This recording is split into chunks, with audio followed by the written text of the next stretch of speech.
I'm curious, how many of you consider yourselves to be devout Muslims? See a show of hands? Don't mean to single anyone out, but not many. Now, you're all aware, of course, that the Quran exists and claims to be the perfect word of the creator of the universe.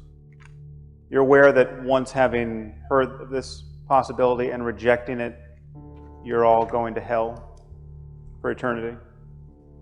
I mean, needless to say, Dr. Craig and I are both going to hell if this vision of life is true.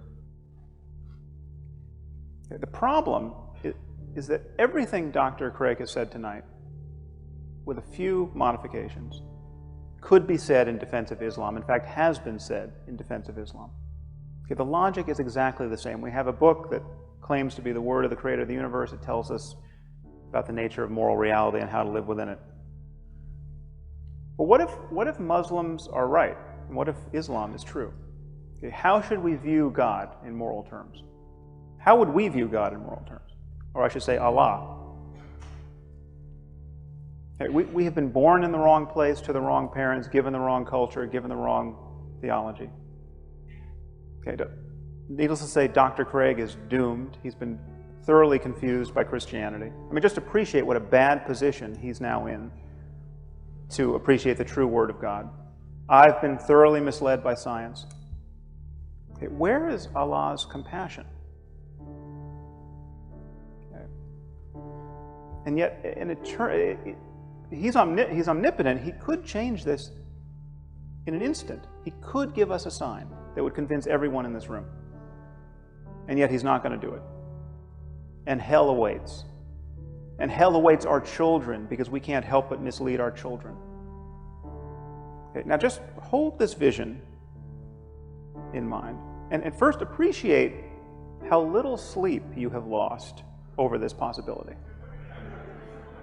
Okay, just feel in yourself at this moment how carefree you are and will continue to be in the face of this possibility. What are the chances that we're all going to go to hell for eternity because we haven't recognized the Quran to be the perfect word of the creator of the universe? Please know that this is exactly how Christianity appears to someone who's not been indoctrinated by it. The Bible, in my view, can't be the real repository of our moral wisdom in any sense, because when you go to read it, you are forced to ignore certain passages or reinterpret them rather aggressively to conform to what you now in the 21st century have every reason to believe is good or a direction worth going socially. So, it is just an inconvenient fact that slavery is endorsed in the Bible. It's explicitly endorsed in the Old Testament, and it's certainly not repudiated in the New, right? And Jesus told slaves to serve their masters and to serve their Christian masters especially well. The fact that you and I could improve the Bible with very little thought, just by taking out, if we just took out the worst passages that have no possible redeemable content this year, or I would argue any other year, right? The Bible's already improved, right? So the fact that we could edit it to anyone's advantage is a problem for the idea that this was written by an omniscient being and not to be superseded by any human effort now or generations from now. And it's a problem not just for the Bible, it's a problem for the Quran. And this notion of revelation is what gets us there. Now, if you're going to treat all books as the product of just human minds, brilliant or not, and every shelf in the bookstore or library has the same status with respect to the merely mortal provenance of these ideas, then it's fine. Then you can pick and choose the best ideas, right? And then you can be slavishly attached to, the Plato's Republic, and that can be your favorite book. But what Revelation gets you is this notion that no, this isn't just a book, right? This is the product of omniscience on some level. And that ties your hands intellectually, because then you are forced to make these acrobatic contortions around passages which clearly have no good application now and didn't even have a good application then. And when you view it from the other side, when you think about just how good a book would be if an omniscient being wrote it. I mean, that is it's very easy to see what could be in there that would still astonish us. I mean, it's very easy to see what could be in there that would prove, just based on the time of its emergence, that this couldn't have been the product of merely human minds. And there's nothing like that in the Bible.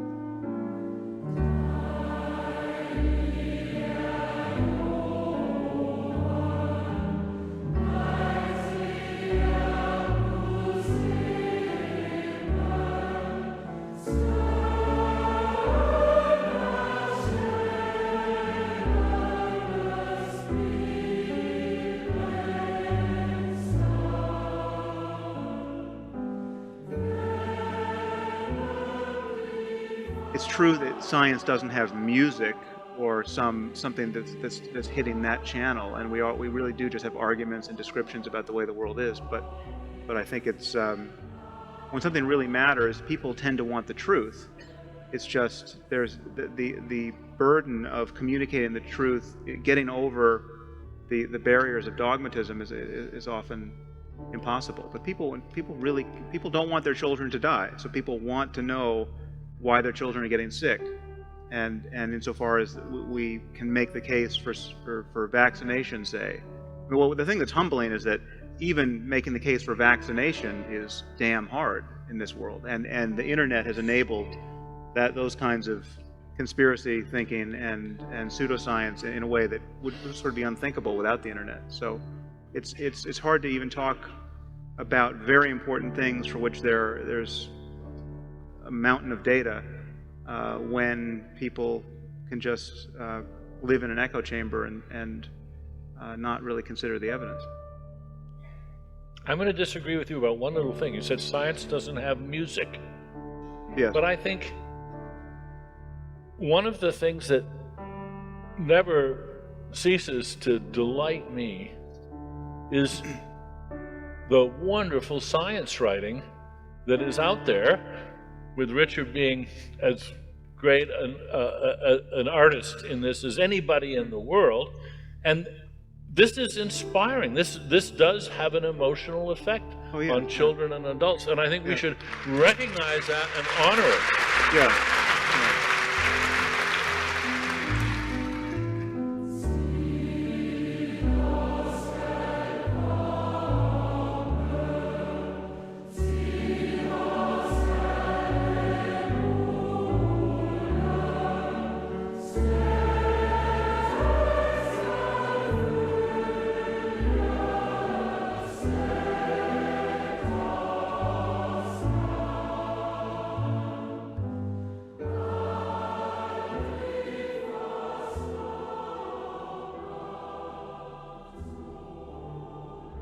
If you wake up tomorrow morning thinking that saying a few Latin words over your pancakes is going to turn them into the body of Elvis Presley, okay, you have lost your mind. Okay. But if you think more or less the same thing about a cracker and the body of Jesus, you're just a Catholic. This, to me, is the true horror of religion. Okay. It allows perfectly decent and sane people to believe by the billions what only lunatics could believe on their own. And yet you put a few miracle stories in an ancient book, and half the people on earth think it a legitimate project to organize their lives around. Does anyone else see a problem with that? And I'm not the first person to notice that it's a very strange sort of loving God who would make salvation depend on believing in him on bad evidence.